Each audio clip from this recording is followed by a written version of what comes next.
On va suivre maintenant Jean-Philippe Radou, donc qui est un pilote suisse avec une Mitsubishi. On a vu beaucoup d'Abarth, beaucoup de Peugeot surtout.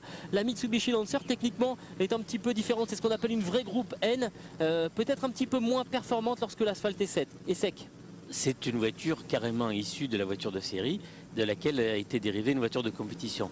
Les Peugeot, les Abarth sont des voitures qui ont été construites, la catégorie S2000, ce sont des voitures qui ont été construites vraiment pour la compétition. Alors une cylindrée inférieure, les Peugeot, les Abarth sont des 2 litres atmosphériques. Celle-là, c'est une voiture qui a un moteur turbo, mais de conception déjà un peu plus ancienne aussi. On attend impatiemment que Mitsubishi vienne vite avec une nouvelle voiture. Et puis nous aussi, on attend par ailleurs l'arrivée d'un nouveau constructeur dès le rallye de Monte-Carlo.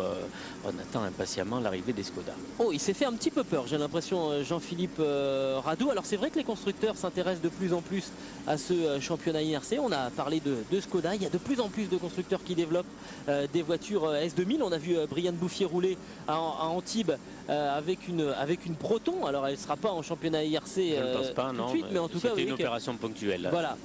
En tout cas, on voit que cette catégorie intéresse de plus en plus de monde, et fatalement quand on s'appelle Mitsubishi, en tout cas on pense qu'on est obligé d'y venir à un moment ou à un autre. Mais le succès des voitures qui ont dominé cette année, c'est-à-dire des Peugeot et des Abarth, a fait que chez Peugeot, Peugeot a dû mettre sur le marché entre 60 et 70 voitures, des 207 Super 2000. Abarth en a mis une cinquantaine, et il y a un vrai potentiel de concurrents et de clients maintenant qui se précipitent dans cette catégorie. Voilà, Jean-Philippe Radou qui va pointer donc à l'issue de cette spéciale numéro 8. Il avait terminé sur le podium en 2002, Jean-Philippe Radou. Et pour l'instant, ça sera un peu plus compliqué pour cette Mitsubishi qui occupait la 10e place au départ de cette spéciale au niveau du classement général, et qui risque d'avoir du mal du mal à rentrer dans les points. Jean-Philippe Radou maintenant à l'image avec la Mitsubishi Lancer Evolution 9. Jean-Philippe Radou, alors laissez-moi plonger dans le classement général, qui occupait la 9e position au départ de cette spéciale, qui est un petit peu loin, à un peu plus de 2 minutes 30 de Jan Stott. Alors quand on est dans cette position, qu'est-ce qu'il faut faire? Essayer d'assurer en espérant qu'il se passe quelque chose devant pour rentrer dans les points? Là, malheureusement, ce garçon n'a peut-être pas non plus le matériel dernier cri. C'est une voiture qui est un peu dépassée par les modernes Super 2000. Donc, tant qu'il y a des Super 2000 devant, il est obligé de laisser rouler et puis d'attendre qu'il y en ait une qui casse devant pour rentrer dans les points. C'est en tout cas le meilleur des pilotes qui est équipé d'une véritable voiture de production. Du groupe N, exactement.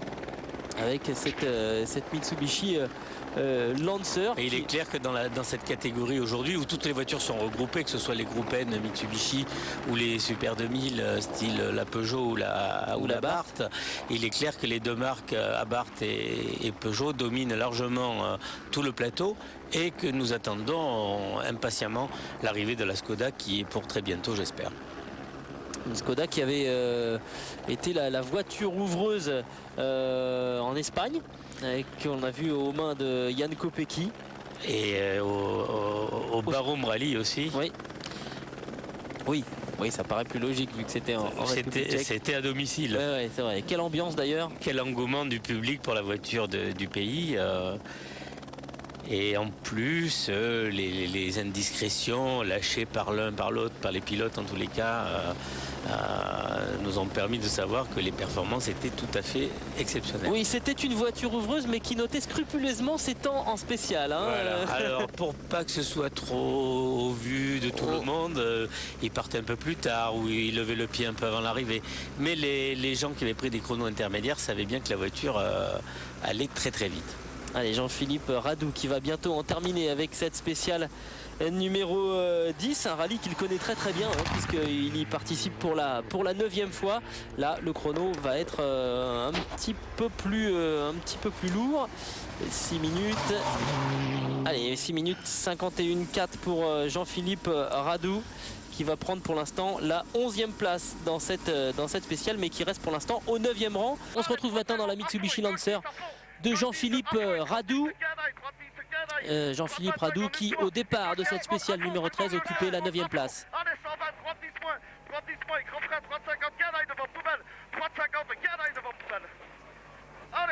à fond. Allez, on y va, gauche 0 à fond, et puis gauche 0 à fond, gauche 0 à fond, et gauche 25 devant Chalet comme moi, gauche 25 devant Chalet comme moi. Droite 10, et puis jump en droite 0 plus, allez, droite 10 et jump en droite 0 plus, et puis droite 10 à fond. Allez, droite 10 à fond, et gauche 20, et 50 mètres, droite 20, 50, droite 20.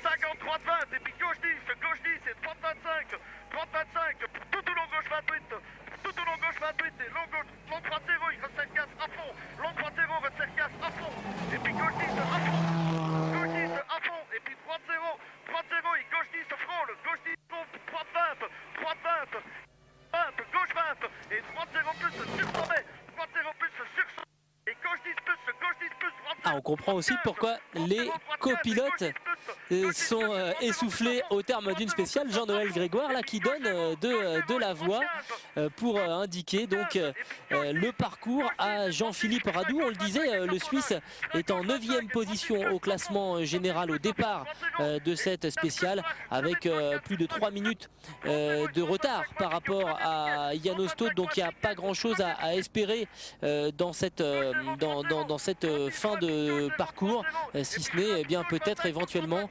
aller chercher des points qui seraient importants également au niveau du championnat de Suisse, puisqu'il faut rappeler que ce rallye du Valais compte également pour la 6e et dernière épreuve du championnat suisse, une dernière épreuve qui devrait permettre à Grégoire Heutz d'être sacré pour la 5e fois champion de Suisse, et à Jean-Philippe Radou peut-être de gagner une voire même une place peut-être, et de rentrer dans le top 6. 6,43,3 pour Jean-Philippe Radou. Excuse-moi.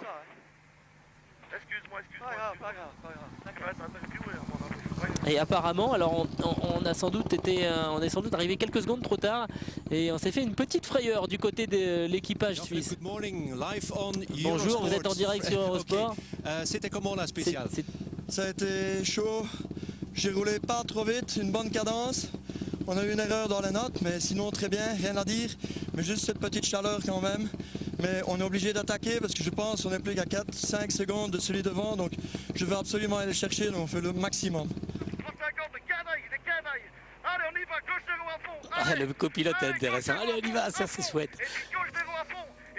Il y a un vrai rôle à jouer dans ce domaine. Est-ce que parfois un copilote sait quand est-ce qu'il faut pousser un petit peu son pilote et le motiver, oui, bien sûr, ou au contraire restreindre ses ardeurs? Bien sûr, les bons copilotes, et ça fait en général de très bons couples. Là, le plus connu, c'est Sébastien Loeb Et Daniel Elena. aujourd'hui. Mais il y a des copilotes qui vous font ralentir parce qu'ils ont peur, et puis il y en a qui, comme celui-là, excitent son pilote pour le faire avancer. Donc c'est toujours très amusant à voir. Et puis gauche 10 à fond, allez gauche 10 à fond et droite 0, et gauche 10 scroll pour droite 20, gauche 10 scroll pour droite 20, et gauche 20, et puis gauche 20, et droite 0 plus sur sommet. Il lui donne un rythme, hein. Et puis allez, on dirait qu'il est dans un match de foot. Et il doit respirer par les oreilles, Jean-Noël Grégoire, parce qu'il s'arrête jamais. Droite 0 à fond, droite 0 plus à fond, et gauche 0, droite 0 plus à fond, et gauche 0, droite 15, et gauche 10, et droite 10. Alors Jean-Philippe Radou, attendez, parce que on s'extasie devant ces caméras embarquées, vraiment c'est un régal. Mais il y a une grosse bagarre avec Florian Gonon pour la 9e place du classement général. Alors vous allez me dire c'est moins sexy que le titre ou les Par places. contre, ça doit jouer pour le championnat suisse. Mais pour eux c'est quand même une belle bagarre. Et Jean-Philippe Radou avait débuté la journée devant. Et au départ de cette spéciale, ils étaient en retard de 11 secondes 7 par rapport à Gonon. Allez, c'est fait. En tout cas, c'est spectaculaire. C'est spectaculaire en tout cas, les notes délivrées par Jean-Noël Grégoire. C'était un petit... Jean-Philippe, très content. Ah, on gagne le groupe N si on compte pas les Super 2000. On est première voiture derrière les Super 2000. Moi je suis fou de joie. On s'est battu tout le week-end avec Heinz. Et je suis super content parce que j'ai énormément d'amis ici. Je viens pratiquement tous les 15 jours, 3 semaines. Je peux remercier Bull qui m'aide tout le temps pour tout ce qui est organisation, tout ça. C'est fabuleux pour nous, c'est fabuleux.